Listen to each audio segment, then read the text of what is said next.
Perfecto, listo, gracias.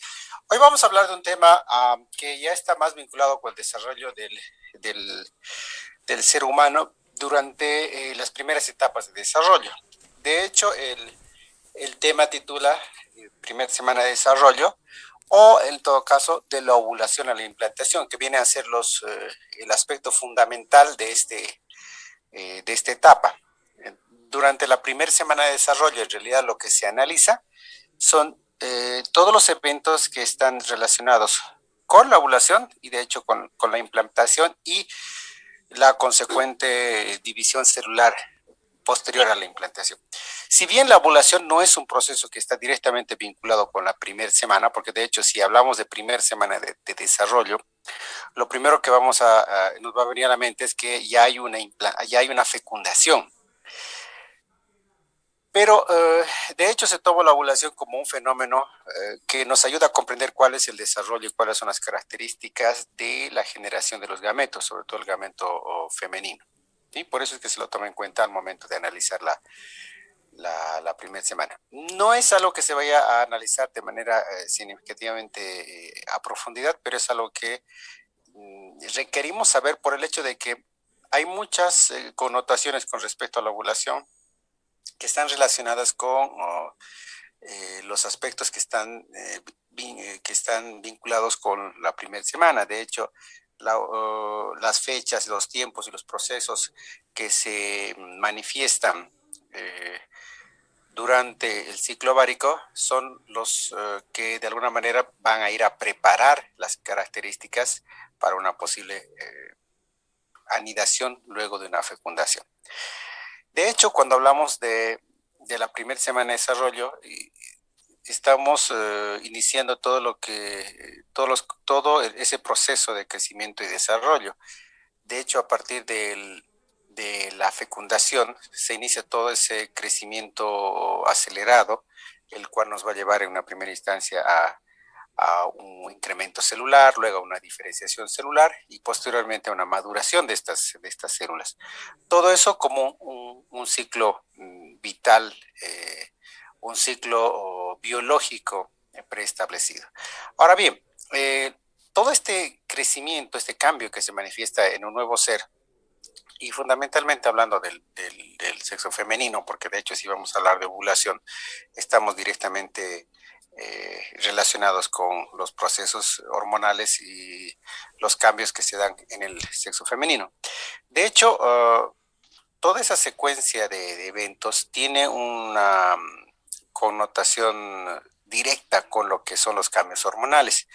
Y es por eso que si vemos la diapositiva, desde un inicio de la generación del nuevo ser, ya las características somáticas son bien particulares. De hecho, estas características somáticas, a medida que el nuevo ser crece y se desarrolla, estas características van generando ciertos cambios particulares. ¿Y dónde se notan más esos cambios particulares? Esos cambios particulares se notan justamente cuando se están manifestando eh, como que los efectos secundarios de los cambios hormonales. De hecho, todo en el cuerpo son hormonas. El cuerpo en realidad está dominado por las características hormonales. Entonces, se dice que en la edad de la pubertad, normalmente tanto el varón como la mujer, y primero la mujer que el varón, empieza a generar ciertos cambios que están de alguna manera dirigidos por las variaciones hormonales. Y prácticamente uno de estos cambios es el que está relacionado con lo que son las gonadotrofinas. Las gonadotrofinas en realidad son un tipo específico de componente hormonal, ¿sí? Que va a ir a estimular y va a ir a generar la formación de otro tipo de elemento, otro tipo de componente. Dos en realidad, ¿sí? Un componente que se conoce como la hormona folículo estimulante, que es la que tiene a la izquierda, ¿sí? La hormona folículo estimulante, y el otro que es la hormona luteinizante. Estas dos hormonas son las que de hecho van a ir a generar los cambios que se manifiestan en la estructura o en la formación del óvulo. Entonces, la primera hormona, de hecho su nombre lo dice, hormona folículo estimulante, que es la que está a la izquierda, es la que está directamente en relación con los cambios que se dan o con los cambios que se manifiestan cuando el óvulo, ¿sí?, está en desarrollo.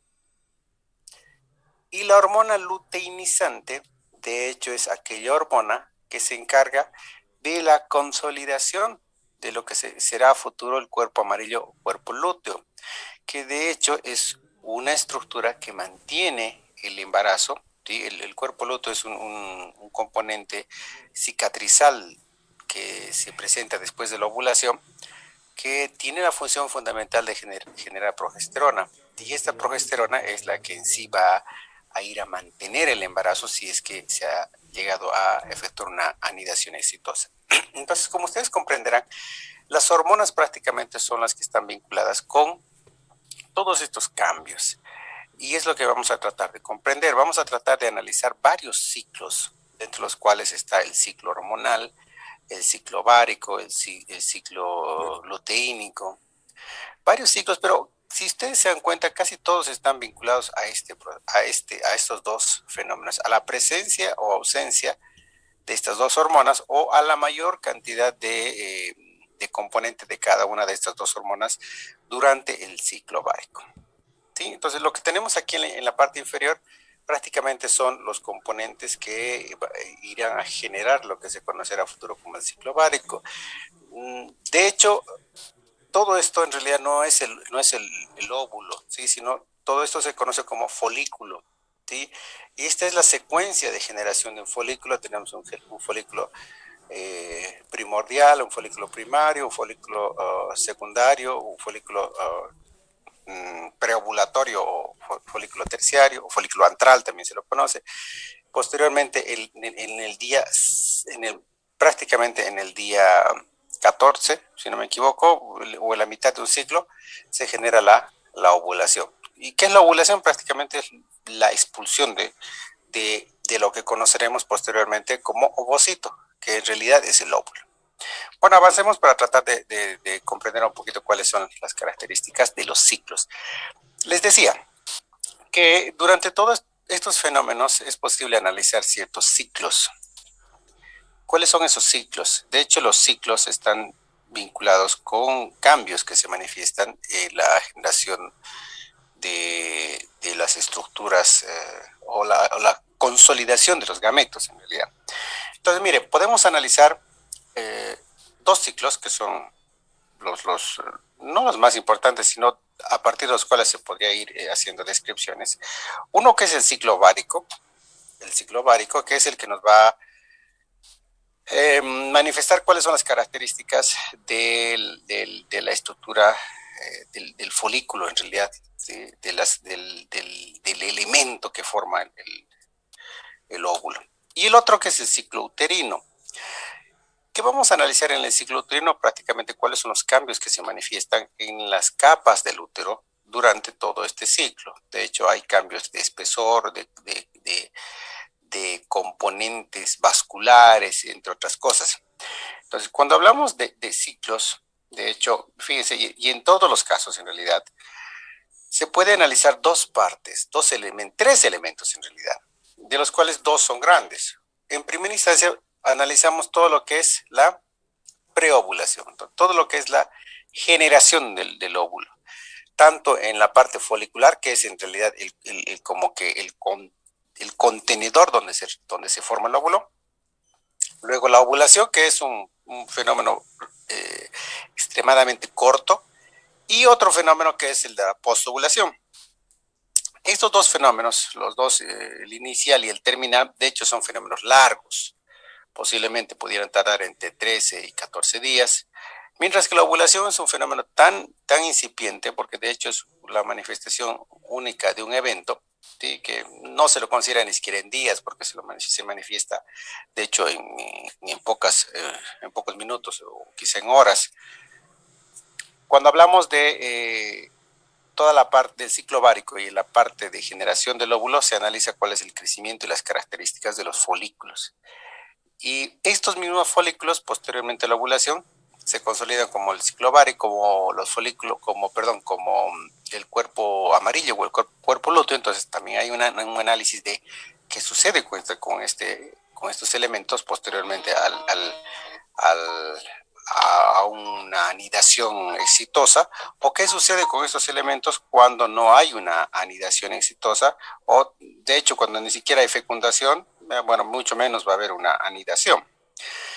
Y en el caso del ciclo ovárico, hay características particulares que se manifiestan antes de la ovulación, que de hecho son características preparatorias. Hay una preparación de las capas internas del útero, preparándose posiblemente para, si me permite, hago mi registro biométrico, ya sonó mi alarma. Mientras hago eso, ¿tienen alguna consulta?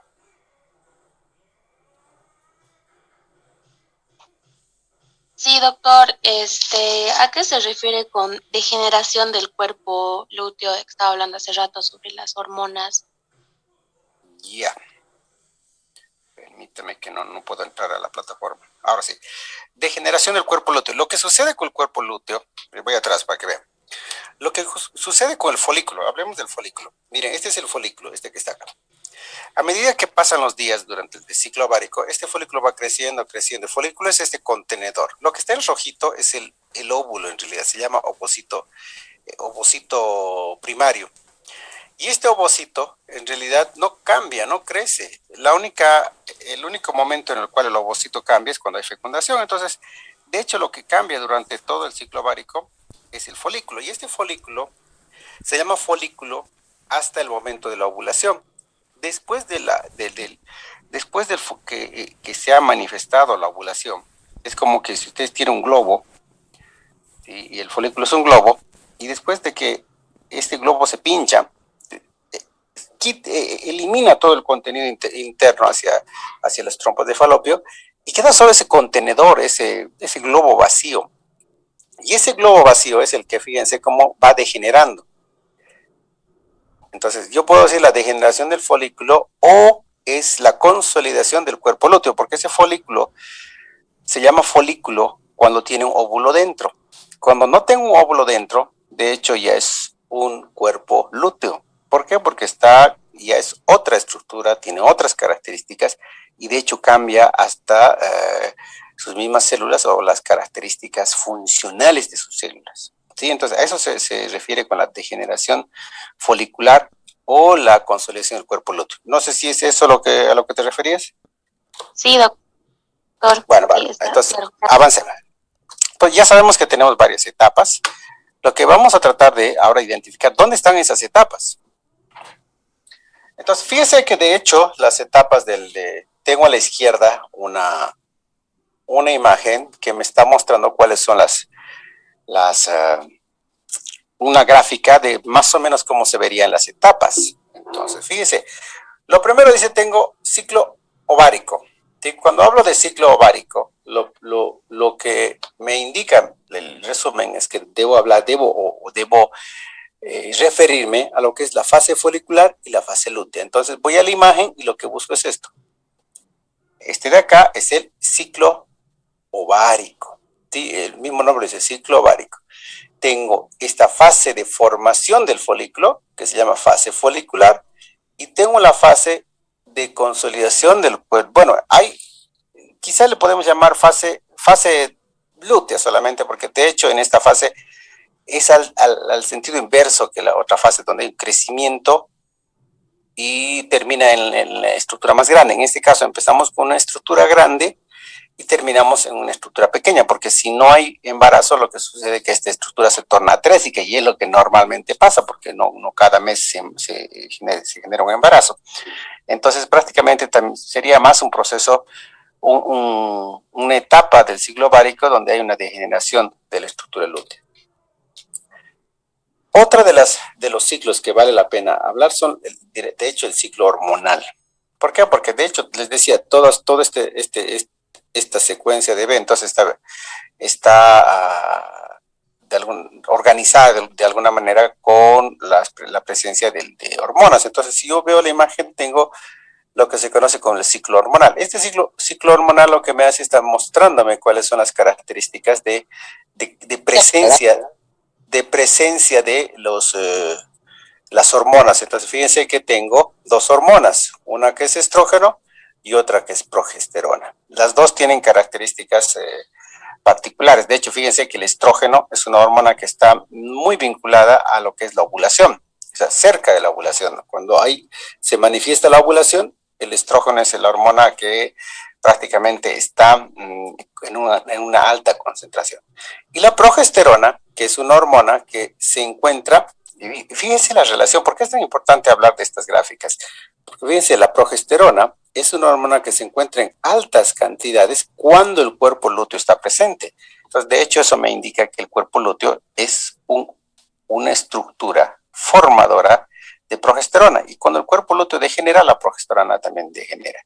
No sucede lo mismo si hubiera un embarazo. En el caso que existiría una anidación adecuada y un embarazo exitoso, lo que sucede es que este cuerpo lúteo se mantiene así grande, así grande a lo largo del tiempo, y la línea de la progesterona también se mantiene en línea recta. ¿Por qué? Porque la progesterona es la hormona que mantiene el embarazo. Y si miramos una imagen más abajo, en la que dice fase ovulatoria o ciclo endometrial, dice ciclo endometrial o ciclo uterino, que es esta imagen de acá. ¿Por qué dice endometrial? Porque de hecho se está refiriendo solamente a la capa más profunda. Bueno, por conocimiento de anatomía se conoce que el útero tiene tres capas. Tiene una capa externa delimitadora, una capa muscular intermedia y una capa interna mucosa. Las dos capas externas, ¿sí?, la perimetral y la muscular, no cambian. La que cambia durante todo este ciclo es la capa interna, que es la capa endometrial, la capa mucosa. De hecho, esta capa endometrial también tiene tres capas, ¿sí? Tiene una capa basal, una capa compacta y una capa esponjosa. De hecho, el cambio no se da en la capa basal, porque de hecho la capa basal siempre está presente, ¿sí? Y la porción más externa, la esponjosa, es la que en realidad va creciendo a medida que, fíjense otra vez la relación. Tengo la progesterona como una hormona, ¿sí?, que incrementa su presencia, y al mismo tiempo la pared interna del útero también se hace más grande. Entonces, hay esa relación entre lo que es la progesterona y las paredes del útero. Entonces, cuando hay mucha progesterona, las paredes del útero se hacen gruesas. Si el embarazo se torna positivo, estas paredes estarán así gruesas. Sí, gruesas, e incluso en esta porción gruesa de estas paredes se forma la placenta. Pero ¿qué sucede cuando no hay embarazo? Cuando no hay embarazo, de hecho, no hay fecundación, no hay anidación. Si no hay anidación, el estímulo para que la hormona progesterona se consolide, o sea, se mantenga, cae, porque de hecho, si bien el cuerpo lúteo genera hormonas, genera progesterona, pero es durante un tiempo limitado. Si no recibe otro estímulo, si no recibe, en otras palabras, la ayuda de otras estructuras, llámese placenta o llámese el mismo blastocito, ya no genera progesterona. Entonces la cantidad de progesterona cae, ¿sí? Cae la cantidad de progesterona, cicatriza este cuerpo lúteo, este cuerpo amarillo, y de hecho la pared interna del endometrio, que está gruesa y que ya no tiene un sustento hormonal, de hecho, se pierde. Y ese prácticamente es un periodo menstrual, o sea, la pérdida de toda esta capa endometrial. Entonces, fíjese que hay una relación en todos estos ciclos, todos están directamente vinculados. Y bueno, tratando de analizar un poquito más cuáles son las etapas de este ciclo endometrial. De hecho, fíjense, en la gráfica del ciclo endometrial incluso podría dividirse en tres fases. Tomando en cuenta que la primera fase, o sea, prácticamente toda toda la etapa inicial, o sea, toda la etapa que se considera periodo, de hecho es parte del anterior ciclo, porque todos los elementos formados en el anterior ciclo son los que van desapareciendo, se van erosionando y se pierden. Y a partir del inicio de la fase proliferativa, más o menos el día 5 o 6, inicia recién la formación o los cambios del ciclo del ciclo endometrial o del ciclo uterino. Una etapa proliferativa de crecimiento significativo, que no crece hasta el momento de la ovulación. De hecho, crece hasta una semana después de la ovulación. ¿Por qué? Porque si crecería hasta el momento de la ovulación, tome en cuenta que la ovulación es un fenómeno que se da más o menos 5 o 6 días antes de la anidación, porque de hecho la ovulación se da en los ovarios que están próximos a las trompas de falopio, y el viaje del óvulo, fecundado o no, hasta el útero, toma casi esos 6 días. Entonces, durante esos 6 días, el útero termina su desarrollo, o sea, la capa endometrial se fortalece, justo y cabal para que cuando el óvulo fecundado o no llegue a la pared endometrial, esta esté preparada, lista para la anidación. ¿Se dan cuenta? Por eso es que cuando ustedes ven el crecimiento endometrial y la mayor cantidad de progesterona, fíjense, no está vinculada con la ovulación, más bien está prácticamente casi una semana después, donde se manifiesta la mayor cantidad de progesterona, el mayor espesor de la pared uterina. Entonces, esto simple y llanamente son las características de lo que se conoce como el ciclo ovárico, el ciclo uterino, ¿sí?, o el ciclo hormonal de desarrollo del gameto. Prácticamente este es un ciclo que se repite todo el tiempo. ¿Cuándo se manifiesta este ciclo? De hecho, este ciclo, y volvamos a la diapositiva segunda, de hecho este ciclo tiene un tiempo de vida, tiene un periodo. ¿Por qué? Porque este ciclo es un ciclo, de hecho, reproductivo, y se dice que la edad promedio de reproducción se manifiesta cuando la persona, o en este caso, cuando el individuo femenino inicia sus cambios hormonales, y normalmente esto se da dependiendo de la región, la descendencia étnica o las características de salud, tanto nutricionales como presencia de enfermedades sistémicas. En promedio se dice que es entre los 10 y 12 años, ¿sí? Es donde se inician todos los cambios hormonales que desencadenan en un primer ciclo menstrual, la generación de un primer ciclo ovárico. Y eso se da hasta que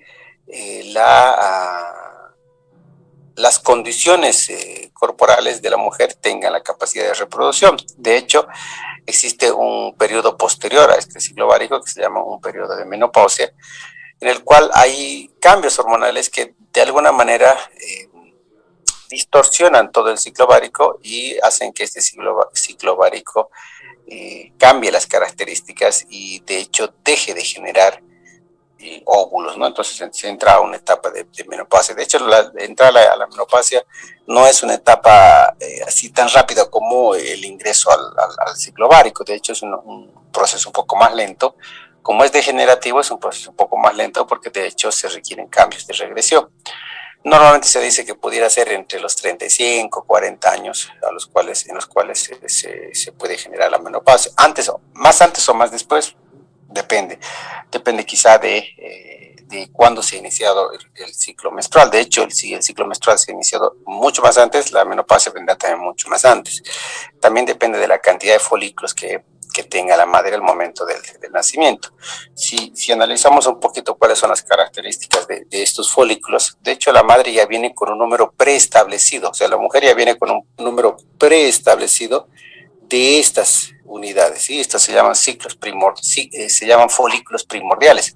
De hecho, esos folículos primordiales se forman durante el desarrollo intrauterino. Entonces, prácticamente cada mujer,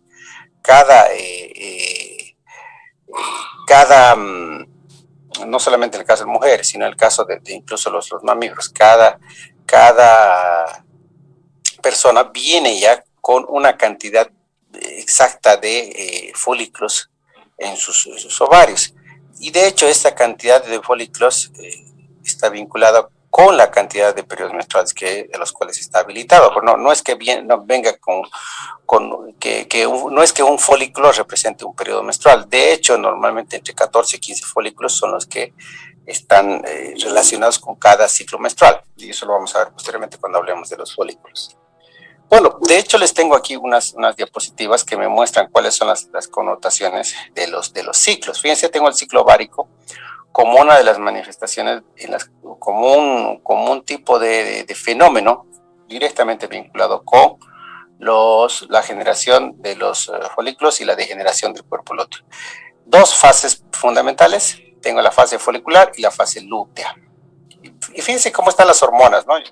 Es cosa de que ustedes analicen y las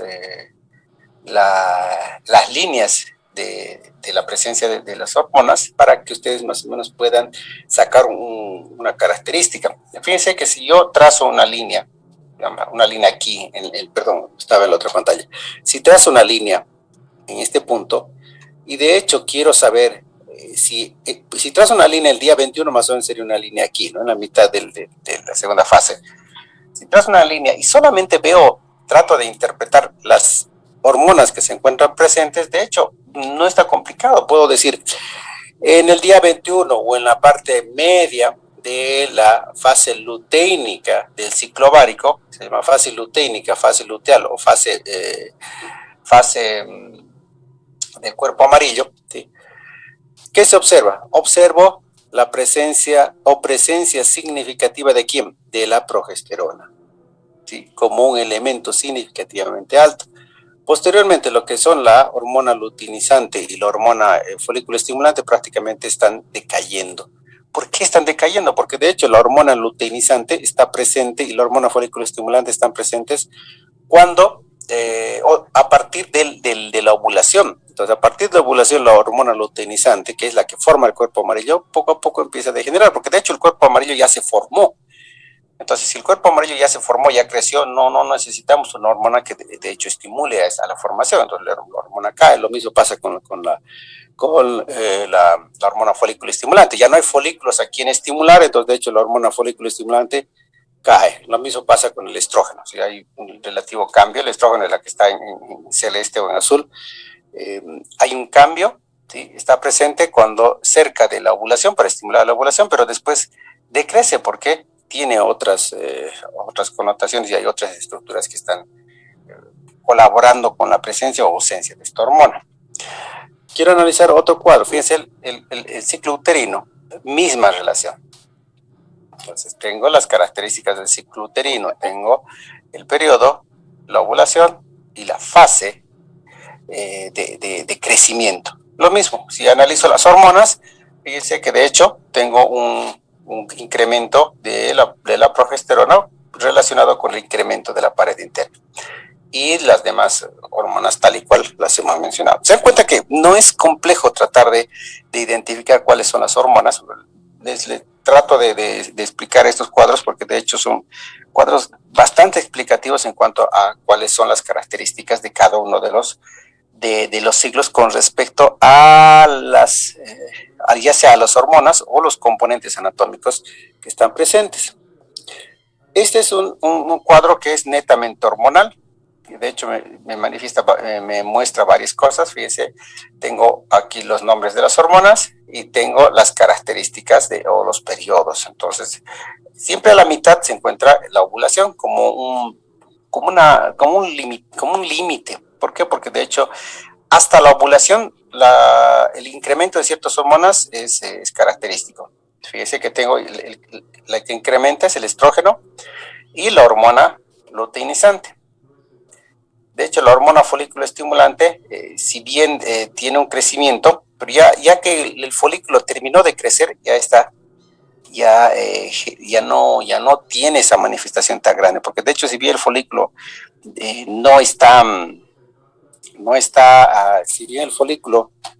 si bien el folículo crece hasta cierto punto, pero de hecho después ya creció, lo único que le falta es que madure, o sea, que genere un componente interno para que este pueda ser expulsado. Entonces, por eso es que la hormona folículo estimulante en un principio está bastante, tiene una presencia significativa, pero poco a poco va desapareciendo.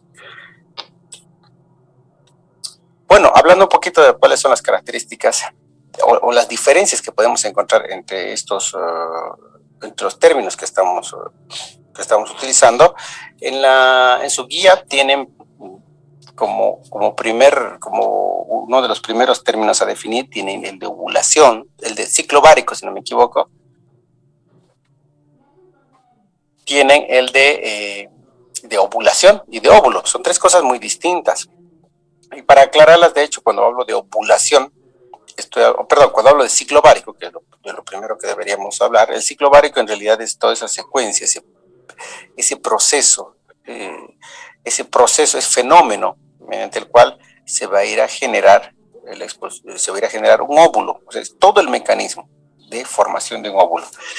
Y cuando hablo de ovulación, en realidad estoy hablando de un fenómeno mucho más corto. La ovulación prácticamente es solo la expulsión del ovocito de su respectivo folículo. En la imagen de la izquierda ustedes pueden ver esto que parece una gotita de miel, es un ovocito, en otras palabras un óvulo, y todo lo que ven rojo, como una bolsa roja, es un folículo inflamado, es un folículo grande. Y esta ni siquiera es una microfotografía, es una fotografía simple, una fotografía simple que de hecho fue tomada por casualidad en una cirugía, así que es, si no me equivoco, una de las pocas imágenes en las cuales se puede observar a un folículo ovulando, o un folículo expulsando un ovocito.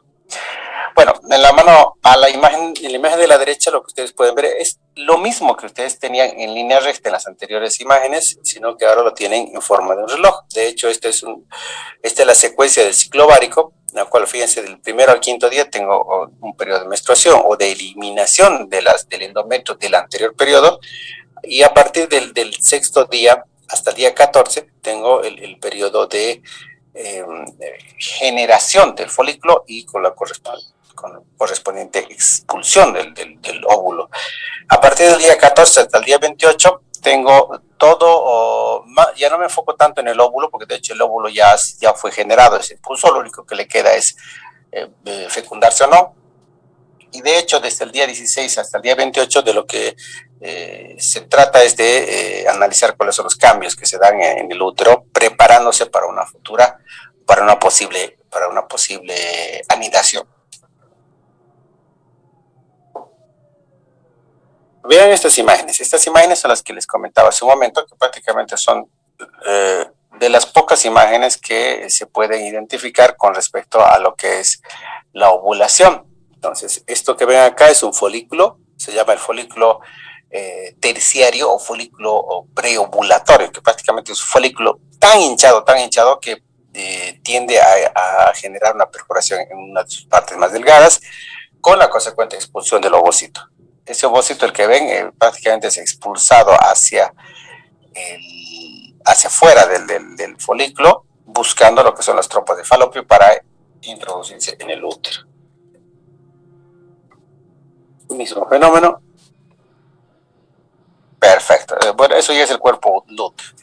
Hasta este punto, ¿tienen alguna consulta sobre lo que es el ciclo ovárico, sobre lo que es el proceso de ovulación, sobre lo que es o las hormonas que se encuentran presentes para la generación de todo este ciclo? El consejo que les doy prácticamente es tratar de ver las gráficas y hacer como contar una historia, ¿no? En cualquier punto me detengo en cualquier día y lo que tendría que manifestar o tratar de expresar qué sucede en ese día. Por ejemplo, si yo les digo, a ver, hagamos una descripción del día, no sé, ¿qué día quieren? A ver, número, del 1 al 28.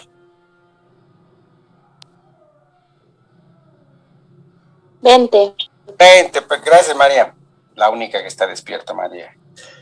Bueno, si quiero hacer, digamos, una descripción del día 20, puedo buscar cualquiera de mis tablas. Bueno, busquemos esta tabla que es simple, busquemos una tabla más compleja. Aquí.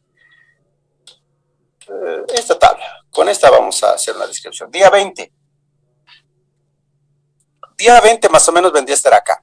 ¿Sí? Día 20, prácticamente ¿dónde? En la parte más desarrollada de la segunda parte, o sea, en la fase, en el periodo más desarrollado de la fase luteínica, o sea, en la segunda parte del ciclo ovárico.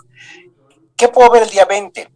A ver, María, para que te ganes la asistencia. María, ¿qué puedo ver en este día 20? A ver, Esta es una hormona, progesterona. Este es un estrógeno. Sería el aumento de la progesterona. En realidad, la mayor concentración de progesterona. Fíjate que la progesterona, de hecho, entre el día 20, 21, 22, es cuando mayor cantidad tiene. Entonces, lo que tú puedes ver que, si yo quisiera describir, si el día 20 puedo observar una gran cantidad o una concentración alta ¿de quién? De progesterona. Progesterona. De progesterona. Perfecto. Ahora, ¿qué sucede con eso? O sea, ¿qué denota? Ya me voy a la otra imagen. Más o menos día 20 va a estar acá. ¿Qué otra cosa puedo ver en esta imagen? El día 20. Sería que el endometrio. No, aquí no estamos viendo endometrio. Estamos viendo aquí esto. Cuerpo lúteo. Perdón, el cuerpo lúteo. ¿Qué tiene el cuerpo lúteo? Se podría decir que se va secando. No. Consolidando. ¿Está grande o chiquito? Formando. No, ya está chiquito. No. Está decreciendo. No, todavía no. Fíjense que está grande. Cuando hablamos del día, a partir del día 25 más o menos, recién empieza esa regresión. Pero si yo tengo una alta concentración de progesterona, lo que sucede es que el cuerpo lúteo se encuentra en su máximo desarrollo. Entonces, máximo o mayor cantidad de progesterona, máximo desarrollo del cuerpo lúteo. ¿Sí? ¿Se dan cuenta? Entonces, viendo las imágenes puedo desarrollar. Ahora, si me dijeran, por ejemplo, para un poquito para complementar o quizá para llegar hacia donde una de sus compañeras mencionó, a partir de esta mitad se va haciendo más chiquito, ¿no es cierto? Más chiquito. Si hablaríamos, por ejemplo, aquí, que debe ser día 28, ¿qué sucede? Normalmente si hasta el día 28 o un poco más allá no hay fecundación, no hay implantación, lo que va a suceder es que esta hormona, fíjense, estamos aquí, vamos a analizar el día 25, 24. La hormona progesterona, el día 24, está en progresivo descenso, que además se repercute en la pérdida de volumen, en la regresión del cuerpo amarillo. Del cuerpo amarillo. ¿Sí? Entonces, fíjense que incluso puedo hablar más, ¿no? O sea, puedo relacionar las otras hormonas. Fíjense que aquí tengo las otras hormonas, ¿no? Tengo tanto lo que es la hormona, la folículo estimulante como la luteinizante, tengo el estrógeno y tengo la progesterona. Son 4 elementos que me sirven para tratar de describir cualquier día. Entonces, tómense ustedes como tarea. A ver, no está en la tarea de la materia, pero de hecho, como para que ustedes puedan interpretar más algunos de estos gráficos, tómense como tarea decir, a ver, el día 7, ¿qué sucede? ¿Qué manifestación tengo el día 7? Y quizá para hacer eso, hay una diapositiva que es mucho más, esta de acá, está mucho más como que más fácil de interpretar, porque fíjense que el día 7, bueno, puedo hablar por días, aquí tengo los días, y luego puedo tratar de interpretar, ¿sí? Día 7, por ejemplo, ¿no? Día 7, ¿qué hormonas se encuentran en qué nivel? ¿Sí? ¿Cuál es la etapa de formación del folículo? ¿Sí? Las otras hormonas y cómo está la pared del útero. Día 21, paso al día 21 más o menos donde estábamos, ¿no? Pared del útero bastante desarrollada, cuerpo del útero bastante desarrollado, hormona progesterona bastante abundante, el estrógeno en descenso, ¿sí? Y si quiero hablar de las otras hormonas, de hecho igual las otras hormonas están en descenso, tanto la luteinizante como la folículo estimulante, porque ya no necesitan, o sea, no se las necesita. No es que no sirven para nada, pero de hecho ya no tienen una función significativa. ¿Sí? Entonces se dan cuenta que estas tablas me sirven para hacer un desarrollo de tratar de comprender de manera muy gráfica cuáles son las características de cada uno de los ciclos, sin tener que entrar a detalles específicos de cómo hablar, de cómo describirlas de memoria, de cómo definirlas de memoria. ¿Alguna consulta sobre el tema? Doctor, yo tengo una duda. ¿Dónde están ubicados los folículos? Los folículos. Ya. Eso. Aquí. Bueno, esta imagen aquí está. De hecho, los folículos son estructuras que se encuentran ubicadas en el ovario. Hay un número preestablecido al momento del nacer y de hecho cada ciclo menstrual hay un grupo de folículos que se activan y eso vamos a analizar posiblemente después. Hay un grupo de folículos que se activa y este grupo de folículos que se activa, entre 14 y 15 folículos, todos empiezan a madurar, ¿sí? Entonces, de todos estos folículos que empiezan a madurar, solo uno es el que termina el proceso de maduración, por eso hay un solo óvulo.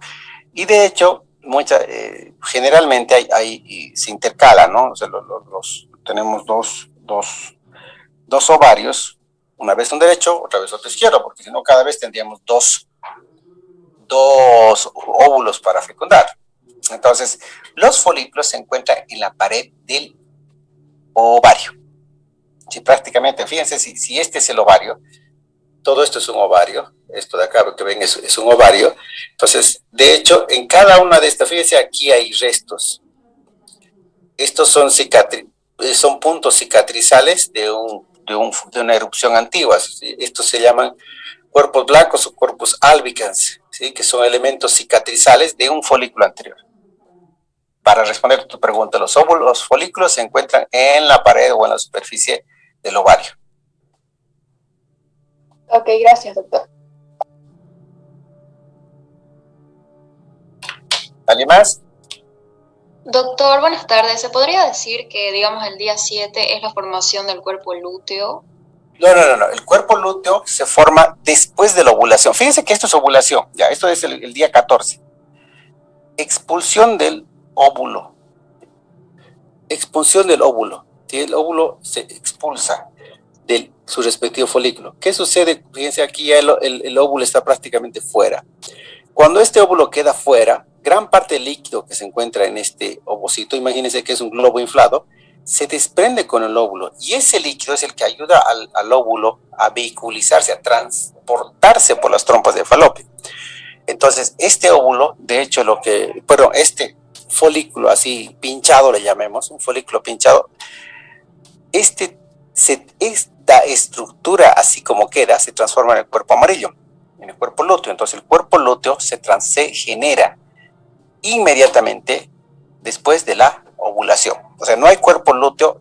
Por ejemplo, sería una pregunta capciosa lo que tú me has hecho, ¿no? Indique o describa las características del cuerpo lúteo en el día 7. O sea, es una pregunta capciosa porque el día 7 no hay cuerpo lúteo. El cuerpo lúteo se forma a partir del día 14. Adelante. ¿Sí? Cuando estamos cerca del final del ciclo, este cuerpo lúteo se transforma en un cuerpo, se llama corpus albicans o cuerpo blanco, que es lo que vamos a ver la siguiente clase, aunque pareciera que nos da tiempo ahora. ¿Se entiende hasta esa parte? Sí, doctor, muchas gracias. Perfecto. Entonces hablemos de lo que es el cuerpo lúteo, así la siguiente vez hablamos de lo que es la fecundación. Entonces, fíjense, este es el cuerpo lúteo. El cuerpo lúteo también se conoce como cuerpo amarillo por esa característica. Fíjense, todo esto que ven acá es un ovario, ¿sí? Es el corte, una sección transversal de un ovario. Y esto, fíjense, miren, el ovario tiene ese tamaño, pero fíjense qué tamaño tiene el cuerpo lúteo. Porque de hecho, durante un ciclo ovárico o durante el embarazo, este cuerpo lúteo crece tanto. ¿Por qué? Porque tiene que generar mucha progesterona. Y se llama cuerpo lúteo, cuerpo amarillo, porque de hecho, fíjense, tiene un color característico amarillo. Fíjense que de hecho es como una bolsa, o sea, es una estructura que antes fue una bolsa porque es como que un globo pinchado que tiene esa connotación de bolsa. ¿Qué sucede si el embarazo persiste?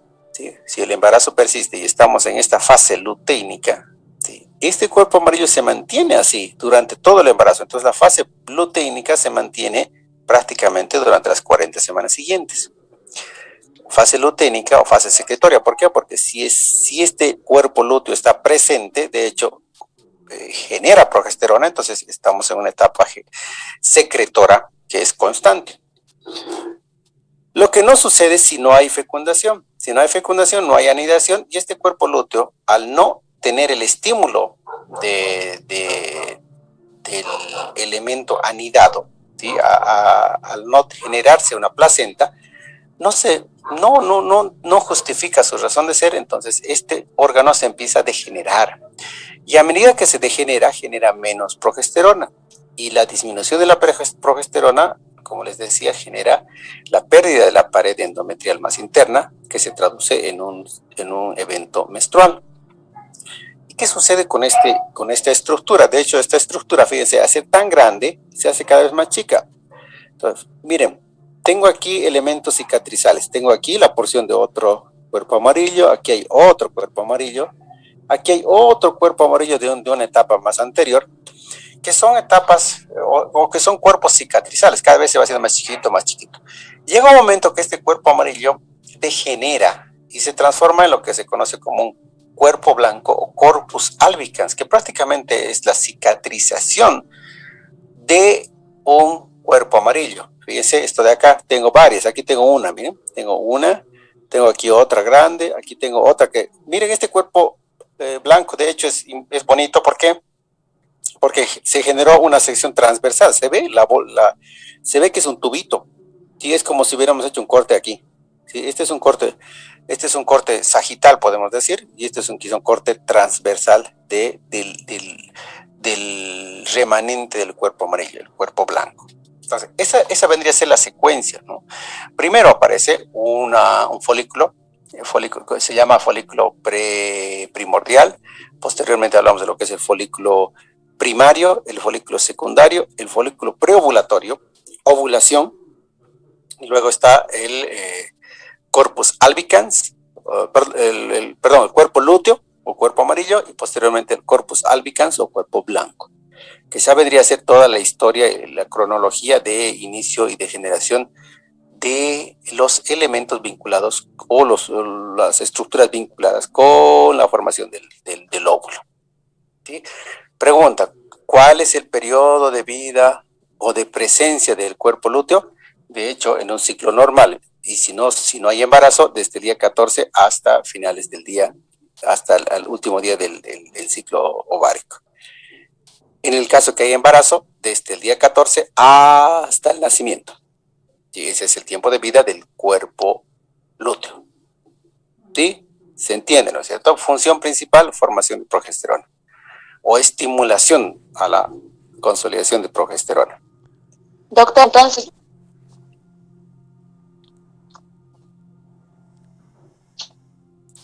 Entonces, se cortó tu pregunta. En otras palabras, de manera indirecta, el cuerpo lúteo es el que mantiene el embarazo. Es el que mantiene las características del útero. Dime, ahora sí te escucho.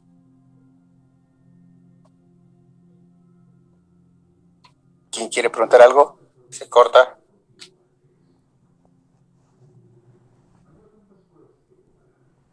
Doctor, si existe, perdón, me perdí en esta parte, si no hay embarazo, ¿es desde el día 14 hasta qué día más? Hasta el último día del ciclo ovárico. Porque no te puedo decir 28, porque hay personas que tienen ciclo ovárico más largo. O sea, decir 28 es un día promedio, ¿sí? Entonces, normalmente el ciclo ovárico tarda 28 días, pero hay pacientes, individuos que tienen el ciclo ovárico más corto o más largo, o a veces no es uniforme, ¿se dan cuenta? Que a veces es de 28, otras de 26, otras de 30, otras de 40, otras de 60. Entonces, mientras dure el ciclo ovárico, el cuerpo lúteo está presente, ¿sí? O sea, cuando se inicia la menstruación, más fácil, mire, puede ser así, desde el día de ovulación hasta el día de menstruación. Prácticamente ese es el tiempo de vida de un ciclo, de un cuerpo amarillo, ¿sí? Para no poner fechas. Doctor, entonces podríamos decir básicamente, digamos, que el ciclo ovárico está dividido por dos fases, una que se da antes de la ovulación y otra que se da después de la ovulación. La fase que se da antes de la ovulación es la fase folicular, que es la expulsión del ovocito de su respectivo folículo, y la fase lútea vendría a ser la formación del cuerpo lúteo. O sea, eso podríamos decir en resumen, más o menos, que es el ciclo ovárico. Sí, ese es un gran resumen. En realidad es una caracterización inicial con la cual se puede empezar, ¿no? Es decir, ¿qué es el ciclo ovárico? El ciclo ovárico es un fenómeno, ¿sí? Una secuencia de pasos que se encuentra caracterizada, ¿por qué? Por tener 2 etapas, en realidad tres etapas, ¿sí? la fase folicular, preovulación o de formación del folículo. La ovulación, que es la etapa 2, y la etapa segunda, que es la posovulación o después de la ovulación, que está caracterizada, ¿por qué? Porque es una fase luteínica, una fase de formación del cuerpo amarillo. Si ustedes se ven el cuadrito que está aquí al lado, prácticamente es el que con el cual yo puedo generar todo lo que es la definición del ciclo ovárico, del ciclo uterino, ¿sí? Si quisiera incluso describir solamente lo que es la fase preovulatoria, es decir, describe la fase preovulatoria. La fase preovulatoria es aquella fase en la cual se manifiesta un crecimiento folicular, además de una etapa proliferativa o generativa de mucosa en el endometrio. Una manera, no se pueden describir de muchas maneras, pero si ustedes hacen uso de esta tablita, de hecho, sirve de mucho para que ustedes puedan analizar y generar una buena descripción o generar buenas definiciones. Muchísimas gracias, doctor. Bueno, consultas. Ya, de hecho lo que vamos a analizar a partir de la siguiente semana es lo que se conoce como fecundación. Y a partir de la fecundación vamos a hablar de fecundación, segmentación y anidación. O sea, son en realidad, si ustedes se dan cuenta, hasta lo que hemos hecho ahorita no contempla la primera semana de desarrollo, porque de hecho ni siquiera no hay nada, no hay ningún tipo de elemento que se desarrolle. De hecho, después de la ovulación y si hay fecundación, en ese momento empieza la primera semana de desarrollo. Entonces, el primer evento que vamos a identificar es la fecundación, no tanto como que es parte del proceso o de las características, del desarrollo de la primera semana, porque de hecho es tan corto que es el inicio de la primera semana, pero las connotaciones que tiene la fecundación en realidad son las que es importante mencionar. Bueno, entonces les dejo para hasta la siguiente semana. Sí, esta semana vamos a tener evaluación. La anterior semana tuve problemas con el sistema, con la plataforma, no pude cargar las preguntas en realidad, pero ya para esta semana espero que me solucionen el inconveniente para que ya retomemos con nuestras evaluaciones semanales. Si no tienen ninguna pregunta, directamente nos vemos en la siguiente clase. Doctor, entonces va a ser evaluación de embriología el viernes. Sí, todos los viernes hay evaluación de embriología, en teoría. Doctor, entonces el tema que entraría sería el de, ¿cómo se llama esto? El de los términos de referencia. Exacto. Ese tema no. Sí, y hasta esto de acá. Bueno, doctor. Gracias. Hasta lo que es ciclos. Y vamos a dejar todo lo que es fecundación y todo lo demás para después. De todas maneras, esta noche yo creo que ya les voy a poner más documentación, más elementos visuales para que ustedes puedan trabajar con lo que son los planos, ejes y términos de orientación. Sí, me falta una partecita, editarse, la verdad me dio flojera el fin de semana, pero esta noche termino y les subo para que ustedes puedan tratar de comprender a cabalidad cuáles son las características de los términos de la orientación, los planos y sobre todo cuáles son las características de estos términos en relación con la embriología. Les estoy poniendo una secuencia de cortes embriológicos que de alguna manera les van a ayudar a comprender que en embriología en realidad hay mucha diferencia con respecto a los cortes que se pudieran encontrar en anatomía humana. Listo, si no tiene preguntas nos vemos la siguiente semana. Atentos a la plataforma y los espero el viernes para su evaluación. Doctor, disculpe, sobre los ejes de orientación, creo que todavía no terminamos todo el tema. Sí, justamente eso, ese era un tema para la anterior semana y es bien cortito, por eso se los estoy dejando grabado en la plataforma, que son ejes y planos, ¿sí? Que es lo que me faltó en la anterior clase y era clase la anterior semana, no quise atrasarme mucho y decidí directamente avanzar con esto, y es una cosa bien cortita, son 5, 6 minutos de material grabado que se lo estoy dejando en la clase anterior, para que ustedes lo puedan repetir cuando ustedes gusten. Sí, está todo, les puse la mayor cantidad de imágenes, ejemplos, videos, cortes y todo lo que pude, lo que tengo a mano para que ustedes puedan tratar de comprender cuáles son las características y las descripciones de los planos, ¿sí? Justamente eso es lo que me queda pendiente para que ustedes den la evaluación el día viernes. Bueno, doctor, muchas gracias. No, porque gracias más bien por hacerme recuerdo. Bueno, nos vemos muchachos, ya es hora de que pasen su siguiente clase. Hasta luego, doctor, gracias. Chao. Doctor, gracias. Doctor, gracias. Doctor, gracias. Hasta luego, doctor. Chao, que les vaya bien.